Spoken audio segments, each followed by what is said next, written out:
তাহলে আমি সঙ্গ তৈরি করেছি, আমি বক্তার দল তৈরি করেছি, আমার দলকে ভারী করতে হবে, যার জন্য আমি ভুল ভাল বলিয়ে মানুষকে আমার গুরুর দ্বারা দীক্ষা নিয়ে দেওয়াবো, আমার সম্প্রদায়ে প্রবেশ করি, আমার দলকে ভারী করব। এই ধরনের পণ্ডিত নরক ছাড়া আর কোথাও তাদের গতি হবে না।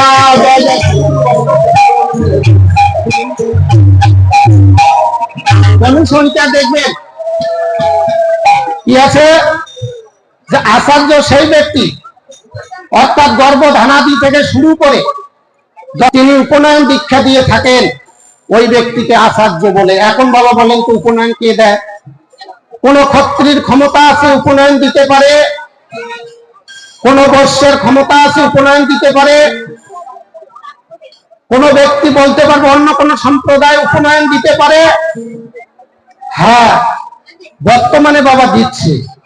এটা আমাদের অজ্ঞতার কারণে, আমরা জানি না, বিধায় তারা আমাদেরকে ভুল ভাল বুঝিয়ে দীক্ষা দিচ্ছে। নিত্যাং নৈমিত্তিকাং কর্মং যচ্ছানাত কর্ম বৈদিকং অনদিয়ান অবিপ্রস্য সর্বং ভবতি নিষ্ফলম। এখানে কি বলেছে বৃহৎ ভারতীয় পুরাণে যে নিত্য কর্ম করো আর নৈমিত্তিক কর্ম করো, ধর্মসভায় করো আর নামযজ্ঞই করো, সেখানে যদি বিপ্রের মুখে বেদ উচ্চারিত না হয় তাহলে সমূলে বিনষ্ট হয়ে যায়। আমি ধন্যবাদ জানাই আজকের কমিটিকে। এখানে শুরুতে গীতা পাঠক একজন ব্রাহ্মণকে নিযুক্ত করা হয়েছে, একজন বিপ্রকে নিযুক্ত করা হয়েছে, তেনার মুখে বেদ উচ্চারিত হয়। আজকে সনাতন ধর্মসভা পরিচালিত হচ্ছে, এখান থেকে শিক্ষা নিয়ে যাবে। কারণ যদি বিপ্রের মুখে বেদ উচ্চারিত না হয় সর্ব নিষ্ফল, সবকিছু নিষ্ফল হয়ে যাবে। জয় জয় ব্রাহ্মণ দেবতা প্রতি সমানন্দে।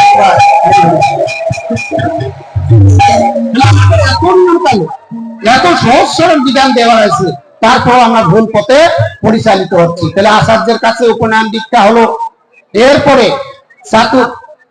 এরপরে আমাদেরকে কি করতে হবে? যে এই চাতুর্বর্ণের গুরু হচ্ছে কে? ব্রাহ্মণ।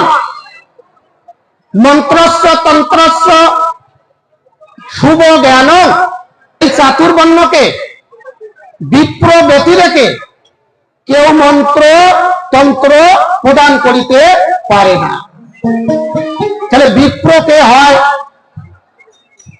এখানে বলেছে জন্ম না যায়তে গায় সংস্কার বীজ উচ্চতে বিদ্যা জাতিতং ক্ষত্রিয় ত্রিরি ভচা। তাহলে কি বললো ৩২ সংহিতার ১৪০ নং শ্লোকে? যে জন্ম না যায়তে গায় সংস্কার বীজ উচ্চতে বিদ্যা জাতি